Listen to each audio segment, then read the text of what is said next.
Mi sono laureato presso l'Opificio delle Pietre Dure nel novembre del 2018. In quell'occasione, durante il mio percorso di studi all'Opificio, ho avuto la possibilità di studiare e di specializzarmi nel restauro di manufatti in metallo e ceramici. In particolare, con la mia tesi finale di diploma, ho avuto la possibilità di studiare la pulitura elettrochimica di manufatti in argento e di applicare questa nuova tecnologia sul reliquario a busto di Santa Vittoria conservato presso il Museo Diocesano di Agrigento.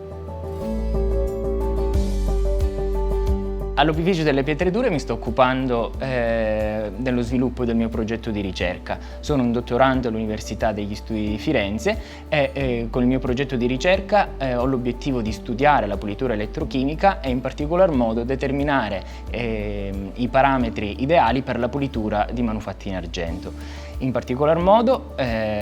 questo mio progetto studia la matita elettrolitica Pleco, un nuovo strumento che ci permette di eseguire la pulitura elettrochimica in modo locale e controllato sulle superfici. Quando ero al mio ultimo anno di percorso di studi presso l'Opificio delle Pietre Dure, dovevo scegliere il mio oggetto di studio per la tesi finale. In quell'occasione ho deciso di sviluppare gli studi sulla pulitura elettrochimica mediante questo nuovo strumento e in particolar modo da lì è iniziata una collaborazione con il professor Christian de Grigny presso la Haute École Art Conservation Restauration di Neuchâtel in Svizzera e da qui lo sviluppo del progetto. Inoltre, grazie ad ArtClub abbiamo avuto l'opportunità di cominciare con dei periodi di collaborazione, in particolar modo tutto è iniziato nel giugno del 2017, quando il dottor De Grigny si recò qui a Firenze per sviluppare gli studi anche sulle tecniche tradizionali che impieghiamo all'Opificio per la pulitura di manufatti in argento. Mi sto occupando in generale del comportamento degli elettrodi che sono all'interno della matita elettrolitica, del protocollo ideale per l'appannamento dei cuponi in argento ed inoltre il protocollo ideale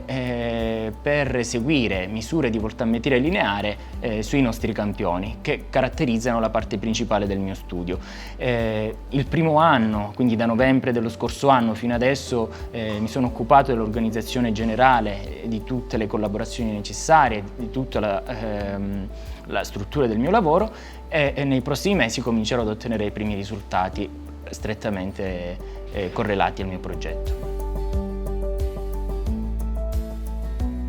Mi piacerebbe diventare direttore del laboratorio di metalli o del laboratorio polimaterico dei Musei Vaticani e da lì cominciare questa nuova esperienza. Riguardo questi miei anni di studio all'Opificio delle Pietre Dure all'Università di Firenze, sicuramente mi ha formato e che mi ha portato a questi livelli. Infatti tutto è cominciato all'interno di questo clima istituzionale, quindi all'interno dell'Opificio delle Pietre Dure, poi si è allargato ulteriormente con la mia tesi finale di diploma, con la collaborazione con la Svizzera e adesso con questo mio progetto di ricerca che mi sta dando nuove opportunità per lo sviluppo professionale.